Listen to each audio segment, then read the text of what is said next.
Warning!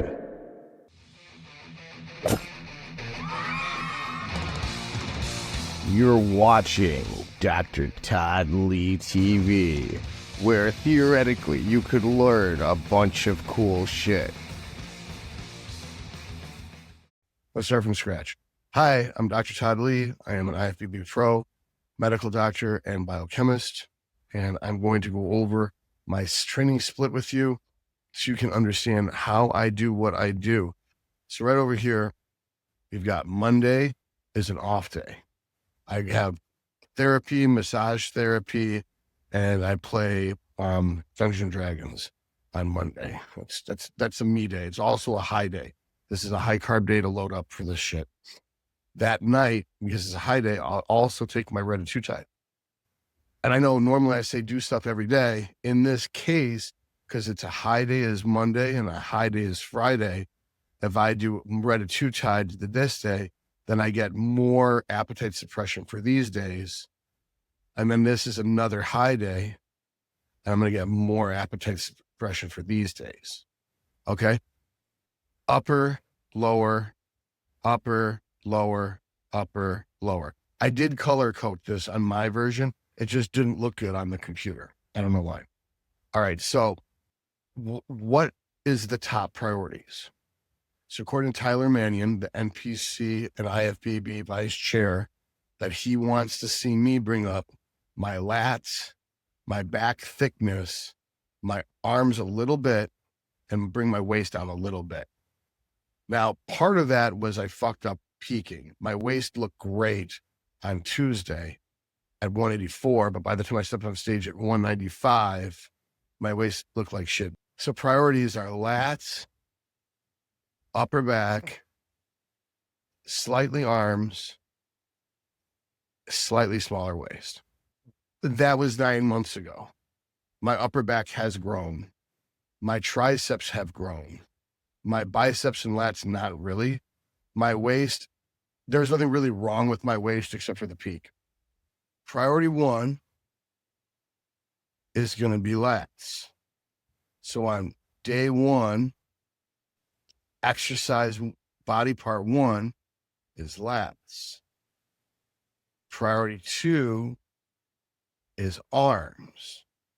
So you'd think that the next thing would be arms, right? No. Day two, priority one, like slot one, goes to arms. Now, since my triceps grew and my biceps didn't, I'm going to alternate a tricep and a bicep exercise. This is better for mechanical tension. It's not as good for a pump. So if it was biceps more than triceps, I would go bicep, bicep, tricep, tricep. But what I'm doing is triceps, biceps, triceps, biceps. And then it repeats. Now notice it says upper one, upper two, upper three. They're different exercises. And I'm going to show you the exercises. But first I want you to understand the pattern and the split. So why did I put lats 2 3 times? Why didn't I just put lats 6? Because it's 3 different exercises for lats with 2 sets each with a myo match, which means that if I get 12 reps with set 1, then I have to get 12 reps with set 2. When I used rest pause, not cheating, not forced reps to get there. So it means like, for example, if I'm doing a cable pull down and I get 15 reps on set 1, and then set 2, I get 12 reps and I get like a partial rep for 13. I'm going to let go and stretch and hold that stretch for 10 deep breaths and then try to get the next couple reps. And you keep doing that until you hit the target number. In this case was 15, or you can't get a single complete rep. All right. So then I have these different exercises, 3 different lat exercises, then 1 upper back movement, then a press, then a lateral delt with myo match. Notice there's no myo match on press and so forth and whatnot. And there's no myo match on abs because my chest and my abs are my best body parts. I'm not going to put intensity modifiers on them. Okay, so Day 2, tricep, bicep, tricep, bicep. 3 sets hamstring, mile match rep. Adductor, quad extensions, 3 sets. Then calves. You'll notice there's no squat patterns. It's because I hurt my knee. When I went from banded hack squats, doing the rep range I like to do, which is 12 to 20, I listened to Paul Carter's advice about this 4 to 8 rep range, and I took the band off because I maxed out the machines, the hack squat machines with the reverse band. So I took the band off and reduced the weight a little bit. 8 reps was enough, man. The quad couldn't keep up. So I should never have ever followed that advice. It's incredibly bad advice. Now, for months, I've had an injured knee. It might take a couple of years to heal. This left one got injured by my heel coming up. It took about 2 years to heal. So for 2 years, my legs didn't grow. My off season, my legs grown more than they had in the last 5 years. Took that reverse band off. This knee's fucked. So the silver lining is, with the leg extensions, I'm able to hit just the lateral head. So I'm able to make my legs look better, even though they're not getting bigger. It's easier to do it body part by body part. So I'm going to start with legs first because it's the simplest, not because it's the most important. So hamstrings, this is it. Let's do it in order. Tuesday, West Bloomfield, I'm doing a lat exercise. This is a Cybex pull-down machine. I'm able to hit my lats really good because it's in the sagittal plane. Normally, you tell someone to do one arm at a time and lean. On that specific machine, I feel more lats when I do both arms at the same time. That is not a rule. This is the exception. All right. The next is overhand pull-ups. I hit my upper lats, the thoracic lats better. So this lumbar lat, this thoracic lat. This, I use the hammer strength DY row. That's the underhand one. You see Derek Lunsford use a lot and Sean Clarita. I feel my whole lat light up like a Chinese fan.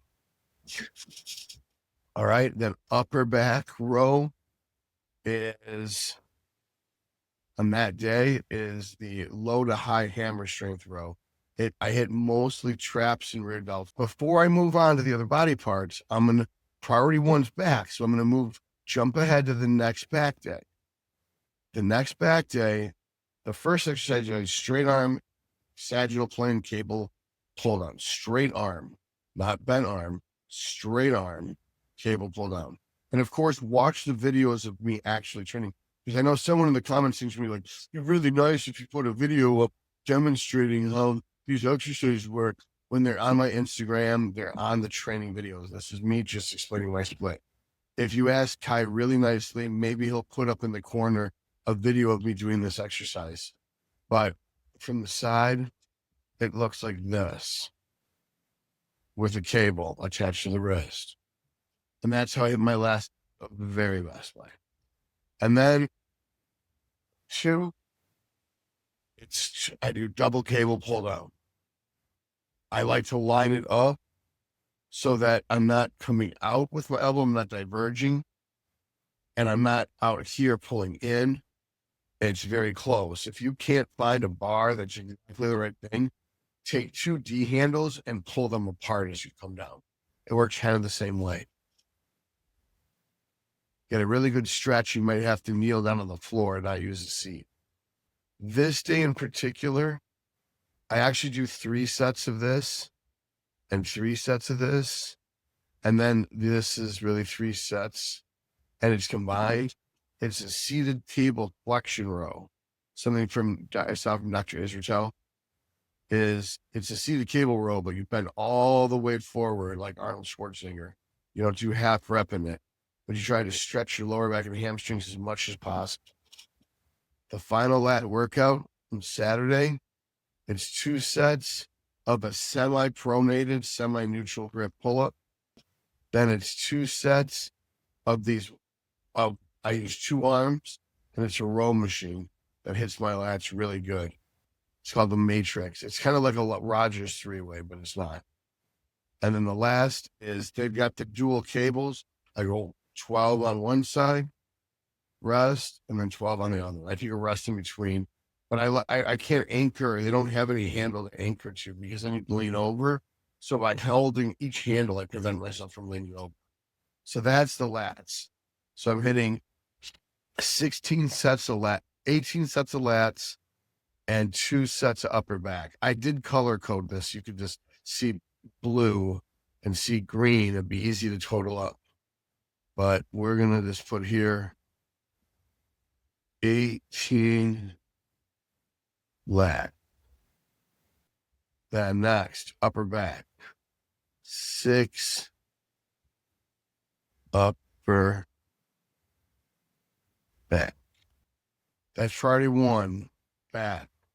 Priority 2, arms. Friday, arms. So first is tricep push down.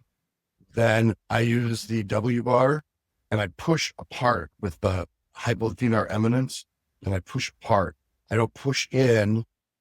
That would be more chest. Push apart. So it's almost like I'm cutting the water with my hands. I do the W bar.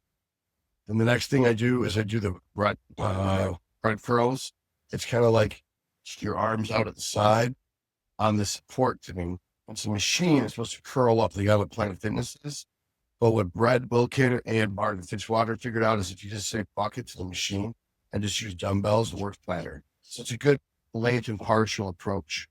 Then the next tricep thing I do is going to be, I do the sword pulls, one arm at a time. And then I go and I do my biceps. Because I'm using the free motion with the sword pulls, I do Bayesian curls. I notice if the way my arms bend, they come in like this. So I line the cable up with where my forearms, I don't make the cable come in the inside or the outside. I don't try to fit the cables. I make the cables fit me and my anatomy. All right. And on Sunday arm day, I'm going to do triceps. I do my Vulcan tricep, which is I use the longest handles, keep my elbows as far back behind me and kick back so I can work the long head in the stretch position and the contracted position the most. Then, just like how this works the long head in the stretch position the most, this can work the long head in the contracted position the most. Then I go into the smaller handles and pull apart to work the lateral head. And then as part of the tricep, I keep my hands together and I push down.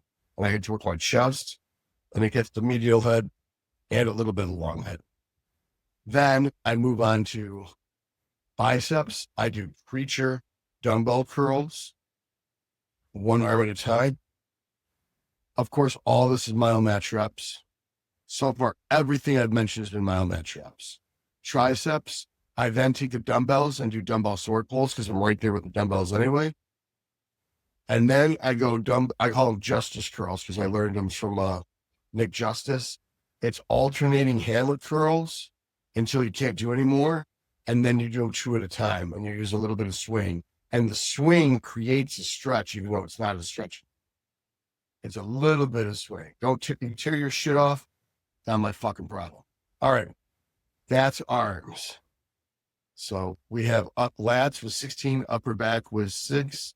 You got triceps, 18, and then biceps, 18. All right, that's my volume so far. Press, 3 sets. I'm doing an incline hammers. I'm going to use an incline Smith machine press. Normally, I'd be close gripping like this and be doing almost a JM press to get more triceps, but this tricep hurts. So I went out and I grabbed the bar and I'm doing an old-fashioned guillotine style press. Still an incline, a 30-degree incline. I'm still doing a guillotine and I'm wrapping my thumbs and pulling it apart if I have to. First, I push it in, the chest starts to fail, then I'll pull it apart to have the triceps. All right. There's no myomatch reps on this.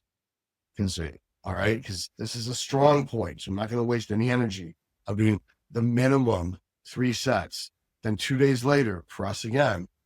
This one is a vertical hammer strength shoulder press machine that able this. So I'm doing 60 degrees and I'm able to push straight up. I try to come in as enough so that it's triceps and pecs, upper pecs, but not so far out that it's anterior delts and not so close in that it hurts my elbow. Then on the third upper day, I do dumbbell presses. I try to do the dumbbells in to my sides like this. You'll see a lot of guys doing this. That's a lot of sternal pec and anterior delt. Then they'll see some guys doing this, which is clavicular headed, right? I'm doing them like this. So it's almost all tricep. And then as they get tired, I then move them out a little bit and recruit that clavicular head. Then if I'm really tired, I can then come out here and use the sternal head. So that's why I think the dumbbell presses, if you are of the correct skill level, the dumbbell presses are the best. And that's why pro bodybuilders swear by dumbbell presses. But that's why you see every broccoli-headed child doing barbell. All right, that is pecs. Pecs goes here. Now you'll notice it's not a priority, but I put it there for a reason. And the reason was because I used to have delts before pecs, and the delts got bigger and bigger and bigger and bigger, and the pecs just kept looking smaller and smaller and smaller and smaller. So now, mid off season, I've changed the priority. I was doing 2 sets 3 times a week. Now I'm at 3 sets 3 times a week. All right. Now, the next priority is going to be hamstrings. Hamstrings, I'm doing seated leg curl, myomatch rep, pretty straightforward. I've got videos explaining how to do that. Lying leg curl, then I'm doing seated leg curl. I'm not doing straight leg deadlifts. I'm not doing anything fancy because I've torn each hamstring at least 3 times. And the only thing that doesn't tear my hamstrings are the leg curls. So I'm just doing it defensive way. And I'm doing 9 sets per week. And they recover very well this. And they've grown quite a bit. And here's how I can tell you why. Because I used to use the hoist lying hamstring curl a couple years ago, and 120 was very challenging for like 12, 15 reps. Right now I'm using my very first week back used to doing it. I just was able to do 160 for 13. So I put a significant amount of mass in my hamstrings without using any type of hip hinging and deadlifting. If you don't have an overdeveloped butt or Christmas tree, then you wouldn't want to do straight leg deadlifts. But if you remember, I'm doing the seated cable row with the flexion roll. That's a way of loading my lower back with the same amount of tension that I'm loading my upper back. If you do a bent over row, your lower back's doing more work than your upper back. So if I have a super developed glute and lower back from powerlifting and a super developed core and glutes from powerlifting, then I don't need to do any more squatting and deadlifting. I've done 30 years of squatting and deadlifting. Now, switching from bodybuilding to classic physique, I need to fix the mistake of having a glutes and a waist that are too big, which means I don't need to load that shit. As long as I can grow my quad sweep and as long as I can grow my hamstrings, I will be improving my legs. I personally, and other people, including ChatGPT, thinks that my quads and my hamstrings are improving with this. Now, that brings up the next priority. Middle delts. I'm doing 9 sets of myomatch reps. Middle delts, I'm doing on day 1, if I'm doing a lying dumbbell raise, as is evidenced in a couple of the videos on my Instagram. The next time, on the next upper day, I'm hitting middle delt again. I'm going to be using cables, lateral cable raise. It's a very complicated thing. You got to watch the video. If Kai's super nice, he'll find the video we've shot in the past and he'll throw it up. The last day, I'm in Milford. I'm using the machine. Now, if I go down to RTB, I'll use one of their machines. I love the machine lateral raises. 1 arm or 2 arm, they're great. but I also like the cable, and I also like my very specific way of the line. One thing I want to mention, I put the bench at 45 degrees, and I prop myself up on the elbow, and I rest the dumbbell on my leg and then come up. So those are my favorite ways to hit middle delts. The next priority would be adductors. All right. Adductors we only got is 6. The reason why they're in here, they're really not the best priority. It's just I don't want to do any pressing without warming up my adductors because I don't want to tear my groin. So like pecs, it's a lower priority thing, but it's higher in the roster. I don't do mile match rep on them, or I do on mile match rep. I just do 2 sets of adductor machine because you want to make your thighs as big as possible. The adductors are as important as the hamstrings and the quads. People overlook them. The next priority is going to be quads. And I'm doing 9 sets of leg extensions a week. I would normally do 3 sets of leg extension and 2 sets of either reverse banded hack squat or pendulum squat or belt squat or leg press. I want minimal axially loaded, and I want to have there to be some tension in the hyperflexion position, but I don't want them to be so much near knee shearing force that it destroys the knees. That's why I think the reverse banded hack squat is fantastic. The belt squat's great too. Pendulum squat's great. So at RTV, I'll use the pendulum squat. At West Bloomfield, I'll use the Cybex squat press, which is a very famous special type of leg press that has an articulating foot pad to allow for poor ankle mobility. Things I do, I wear knee sleeves. I put butcher balm on under the knee sleeves. Then on my work sets, I use gas wraps and wrap my knees like a power lifter. Then as you will hopefully see in the leg press video that is on Instagram, I internally rotate my femurs. I internally rotate my femurs on lying leg curls, on seated leg curls, on adductors, on leg extensions, and on presses. Every fucking thing I do for my legs, my feet don't look like this, they look like this.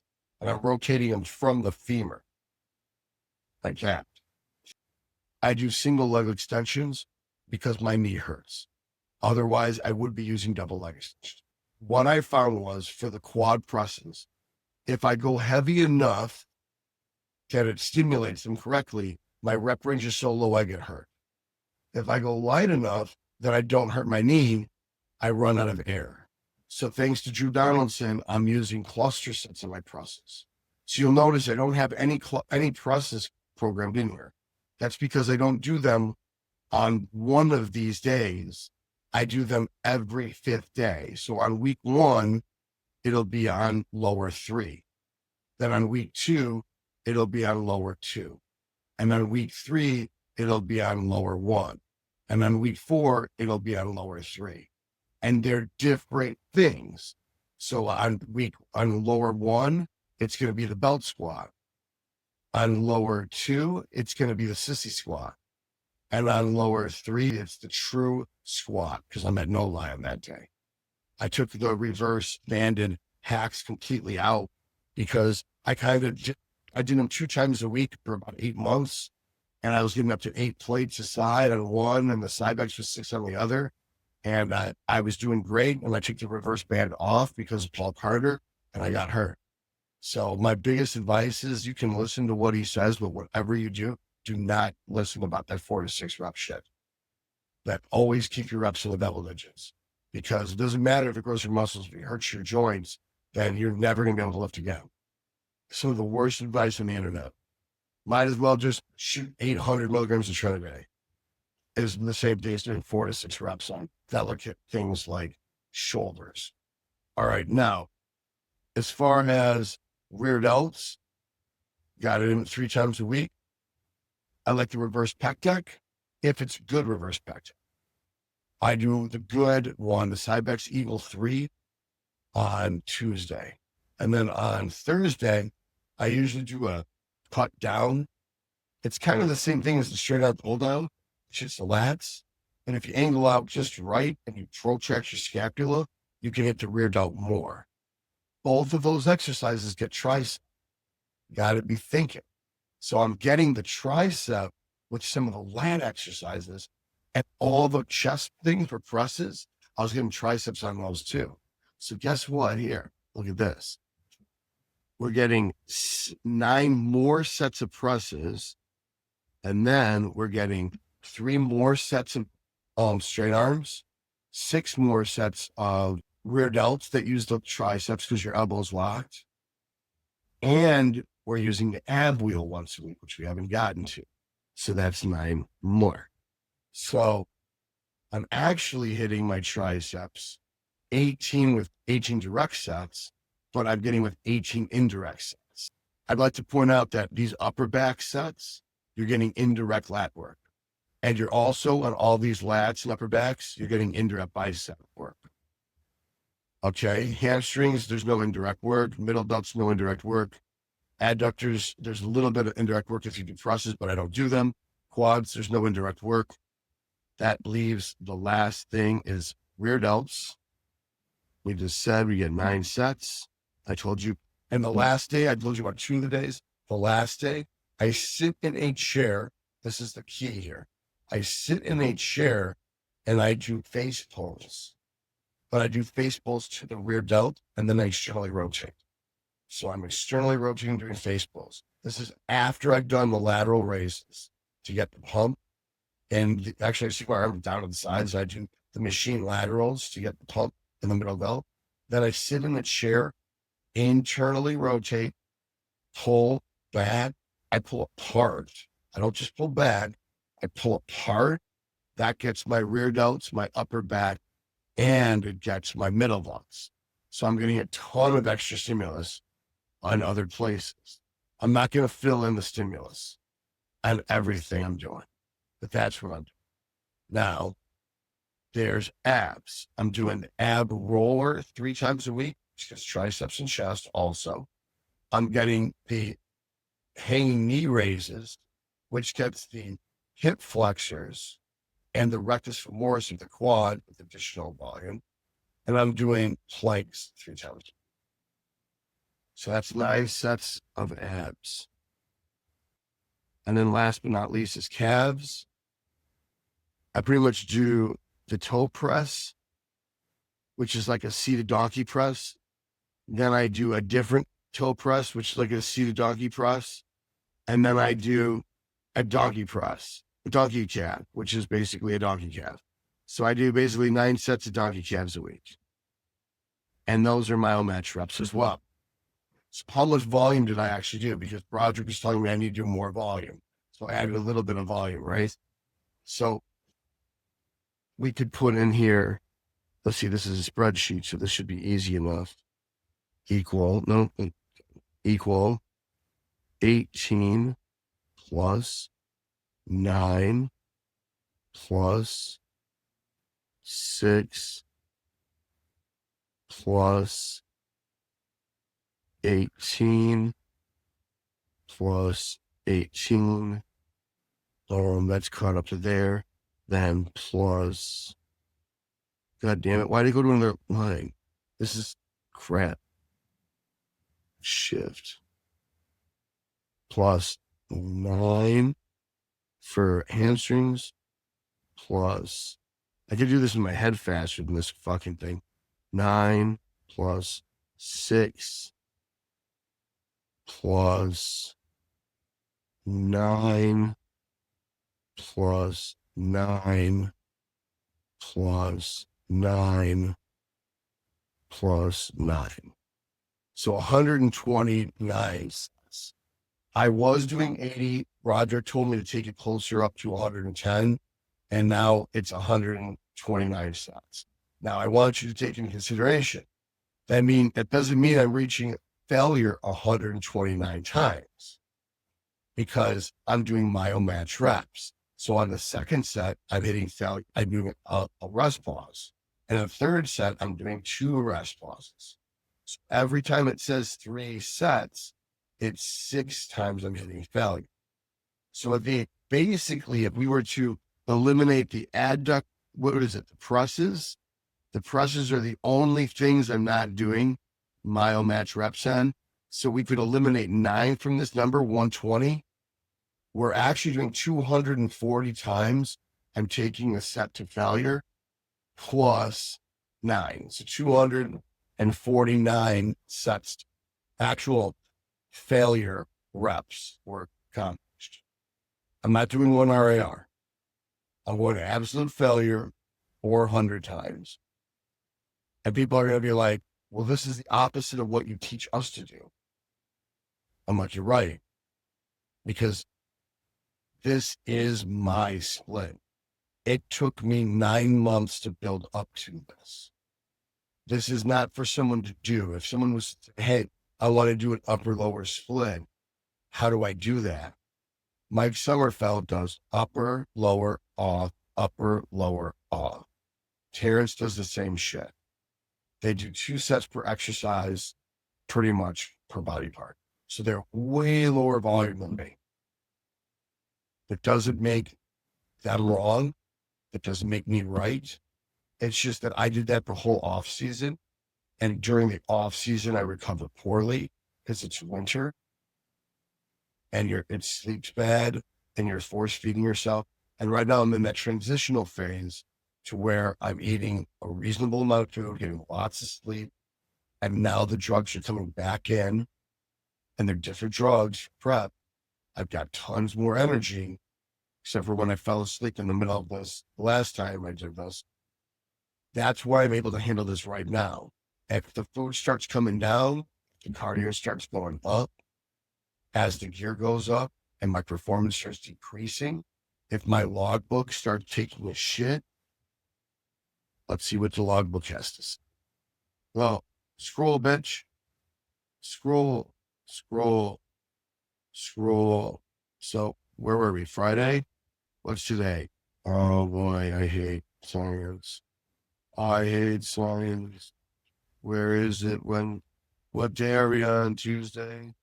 Tuesday, where are you? Tuesday. Here we go. All right. If you look, side backs pull down, I got 130 for 15. If you notice, if you ignore set 1 because it was an acclimation set, I used a little bit too much weight. So we're going to compare set 1 here, set 1 there. Instead, I went up 5 pounds, but I lost a half of a rep. So 14 plus 1 means that I got a half rep. There's a certain point where a pulley hits a line, and that's where I know where the bottom of my rep is. So I made progress there. Second set, I definitely lost progress on the second set, but I did a rest pause to make up for it. The second exercise, I killed it. Instead of getting negative 81 pounds on assisted pull for 12, I got negative 75 for 15. So maybe it was too light before. My 4 out of 4 right here means that I had a 4 pump and a 4 mind muscle connection. All right, DY row, I was 115, but only got 9 the time before because I was working in with some people and they were using too much weight, but I did it anyway. This time I did 90, I got 10 plus 1. And then the second set 90, I got 10 plus 1. So it looks like my performance is a little lower this week. So here, upright row, upright row. Oh, this is that machine. That machine, the hammer strength low to high row, it was a little too heavy because I only got 9 plus 1 reps. So I dropped the weight down by 10 pounds and got 12. The second set, I did 90 last time. And this time I got 115 and I got 10. So it's hard to compare performance, but notice I've still got a 4 and a 4 pump and a 4 out of 4 mind muscle connection this whole time. This is a little bit easier to compare. I got 11 and a partial. So 11 solid reps. If I'd stopped at 11 reps, it would have been 1 IR, but I went for a partial rep and that was why it says plus 1. So I went to failure. Anytime I have a plus 1, that's a failure. So I got a partial rep. Like this, I think I got 12, but I lost count in the middle because I don't have someone counting for me. I have to concentrate. The second set, I think I got 2 more reps, but I'm not positive. The third rep, I got 2 less reps. And you're going to say incline press, 225, that ain't shit. I was doing 315 for 5, and I decided because my elbow was hurting, I was going to drop the weight way down and work higher rep range. And that's 4 to 4 both times. So far, I'm not really seeing a big amount of improvement in this week. And leaning lateral, 25, got 19, and I didn't count that point. Second set, 25 to 15, didn't really count that set. I just put question marks because I took it to failure, did the rest pause, but I was preoccupied emotionally with some other stuff that was going on in my life, and I wasn't able to concentrate as much. That's why it's important to put your phone on Do Not Disturb. But I had a lot of business stuff blowing up while I was mid-workout. And then again, here, my performance was better on the third set. So if we ignore these first two sets, which I knew I busted my ass, my third set was so much better than my third set the week before. That's a pretty big jump in performance, getting 3 extra reps. All right, rear delt. I was so unfocused. I wasn't even paying attention. But what was going on? Planks, all-time record of 2 minutes and 30-second plank. And then my second record is 2 minutes, 20 seconds. Part of that, my records were 2 minutes, 15. And then I did a hang assisted, where I hung and I did negative 68 pounds for 3 minutes straight. I didn't have to readjust or shit. If we compared Wednesdays, the live axis high pull, well, that's the tricep press down. I got 45 for 16 on one arm and 20 to the other. I got 50 this time. I went up weight, got 14 for both sides. In the second set, I don't know why this is 80. I must have mistyped that. So I got 45 for 16, 45, probably 50 for 14. And the third set, 45 for 12. This one, 50 for, I don't know, and I plus 5. So didn't keep very good records. It looks like I got weaker on that one. Brett curl, looks like I got weaker on the first set. Definitely weaker on the second set. Definitely weaker on the third set. Thirds and the hoist dip, looks like I got a little stronger all the way through. Free motion Bayesian curls, looks like I got significantly weaker. Hoist leg curl, looks like my strength went down. So what it looks like to me by me analyzing this data objectively is that my training split has so much volume that I'm getting weaker week to week, not stronger. Now my weight is going down because I'm in prep, and that's to be expected. That's generally why anabolic steroids are introduced when you're in prep to increase performance. You don't lose tissue. Another thing that you could say is that because some of these are new exercises, my skill at these exercises are improving so that each individual rep is hitting more fibers and I'm being more efficient with them. But 2 data points, 2 weeks into this prep isn't enough for me to say, hey, I'm doing too much volume. But I mean, we can look at this and say, jumping from 80 reps a week, 80 sets to failure to 420 sets of failure in the span of 2 or 3 weeks in a 3 phase, that was way too fast an advancement. So this is me analyzing my split and how I have it set up. One could say taking some of the myo-match reps off of unimportant body parts and leaving the myo-match reps only on back and arms and sacrificing them from delts and hamstrings and quads might be the way to go. Another person might say doing 6 workouts a week is too much, but I should go back to having 5 workouts a week. But I'm not gonna lie, I like this a lot more. Doing 4 sets of middle delts or 4 sets of hamstrings is so fucking boring. I'd rather do 3 sets of myo-match. So I just have to analyze this and see what we can do to improve progress. Because on paper, this is a perfect program. The problem is my numbers aren't improving in the gym, which would imply I either need more food, more sleep, more drugs, or less volume. The reason why I really don't think it's the volume is I have no local soreness. None of my muscles are sore the next day. None of my muscles, like right now, this tricep is a little sore here. Right now, this elbow feels pretty good. This knee feels great.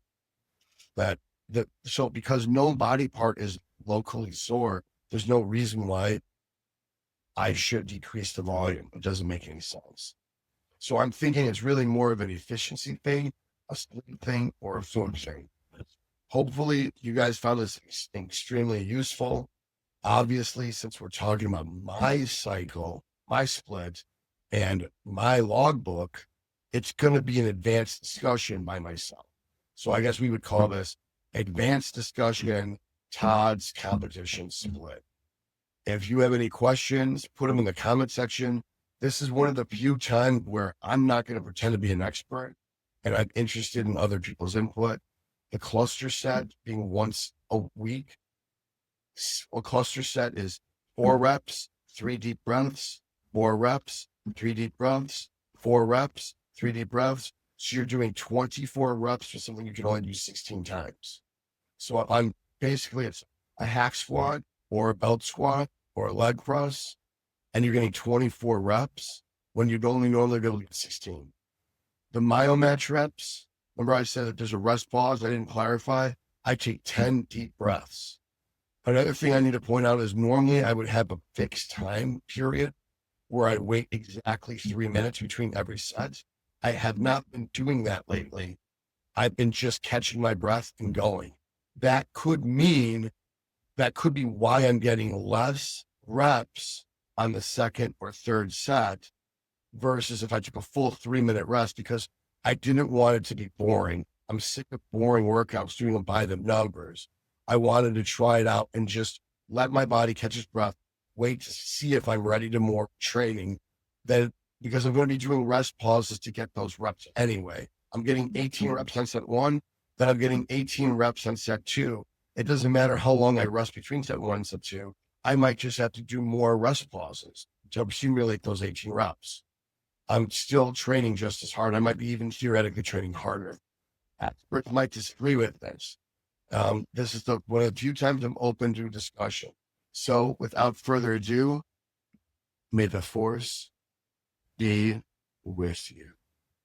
Great news. I am now partnered with Talon Wellness. Talon Wellness will be able to provide you your medication. So you get your consult with me. I will review the blood work you got through M&M Labs, and Talon will be the HRT clinic that will get you your medication delivered to your home. So there's nothing that changes on your part. All you do the same thing. You get the consult with me. Link is in the description box, and I take care of everything. It's just that now it is now a different HRT clinic, and the lab process is going to be even smoother. The prices will also be lower than they were with the previous HRT company. So this is all good for everyone. You'll love it. Click the link in the description box to set up your consult today, and on with the show.